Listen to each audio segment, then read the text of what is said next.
2 men shot and killed in St. Catherine, identified. Tourism sector to increase revenues this summer.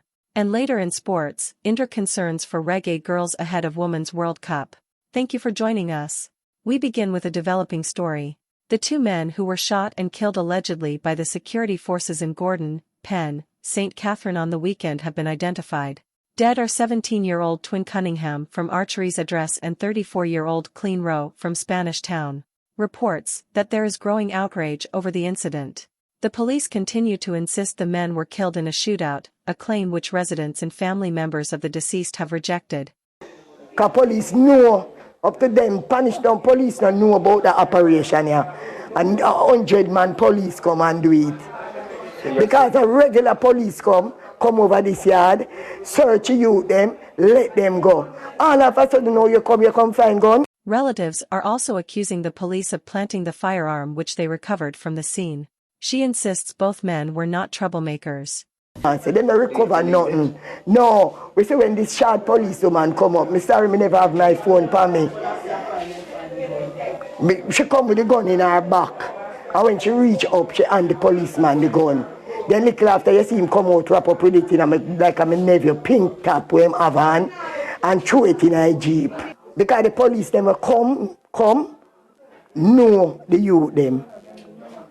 Them know them, and them know say them are no gunman. Them know them, my nephew work, him fix lawnmower, and what name Walker. That work them do. Two ain't no work, but any little thing he get for do, and him just get a baby at 5 months old. A motorist narrowly escaped injury in St. Elizabeth. Sunday evening. This is after his vehicle went over a precipice along the Lacovia main road. According to reports, the driver was heading towards Burnt Savannah when he collided into an embankment. He managed to pull himself from the wreckage before contacting the police. Summer 2023 is looking positive for the hotel interests. President of Jamaica Hotel and Tourist Association Robin Russell says he's optimistic about Reggae Sunfest and other planned activities. It's known as the greatest reggae show on earth. Reggae Sunfest usually attracts thousands of music lovers from across the globe. President of the Jamaica Hotel and the Tourist Association JHDA, Ben Russell says this is a big boost for the tourism sector this year.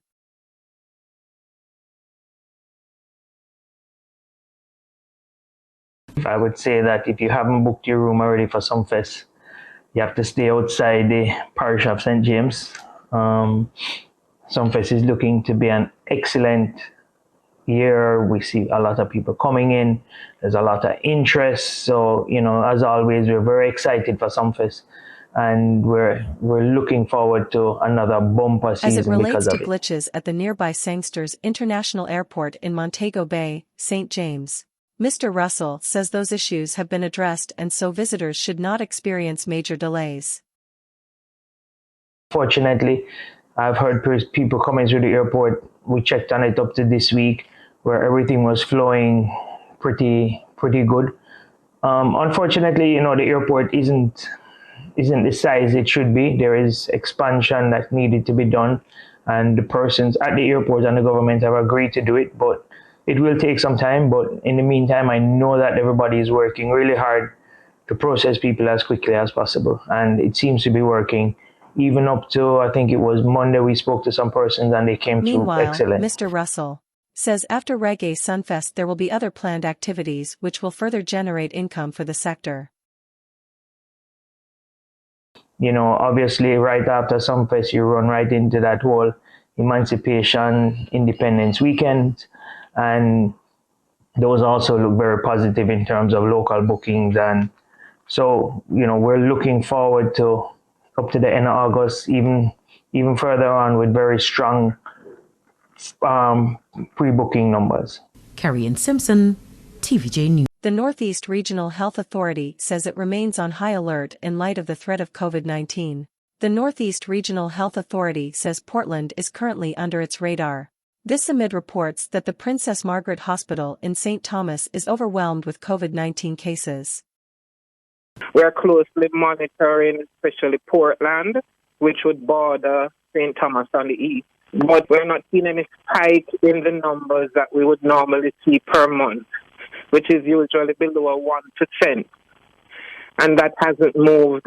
But we are aware that there seems to be something happening, and we have put things in place just to increase our surveillance and to monitor to see if it is impacting us.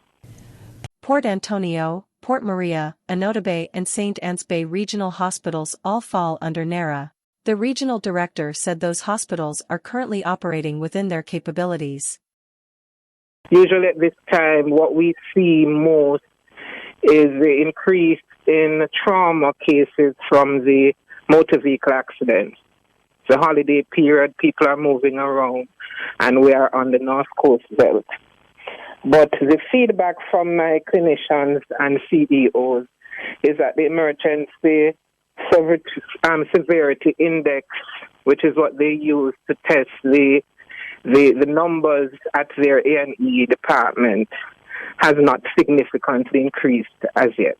Crime, however, remains an issue at the health facilities, but the team has that too under control.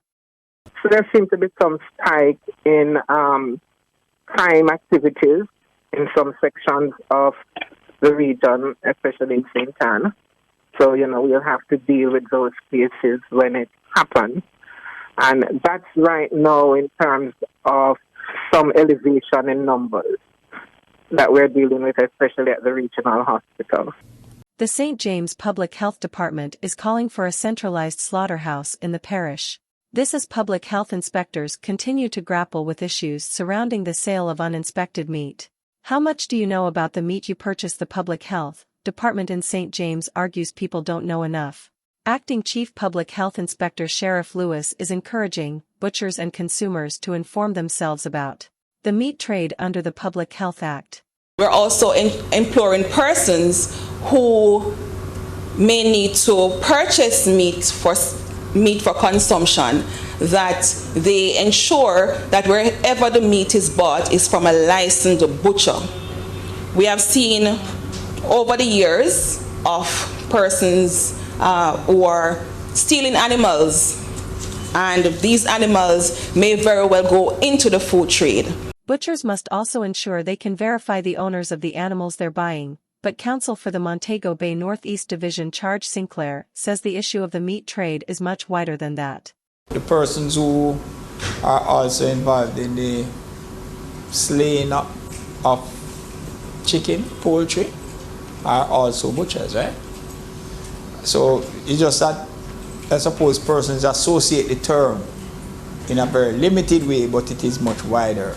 So probably you could just explain that so that persons know that all those persons who are living in these communities and raising chickens, and that is good, but they do it on a regular basis, that they also would have to be licensed according. Lewis says what's needed is a centralized slaughterhouse for the parish.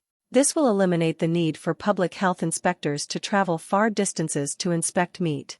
One thing that the health department is grappling at this moment is the great number of slaughterhouses that we have to contend every day in the parish, and this has been taken away from some of our duties. For example, in the Cambridge area we have Monday to Friday we have butchers were slaughtering, so we want to encourage again the need for a centralized slaughterhouse.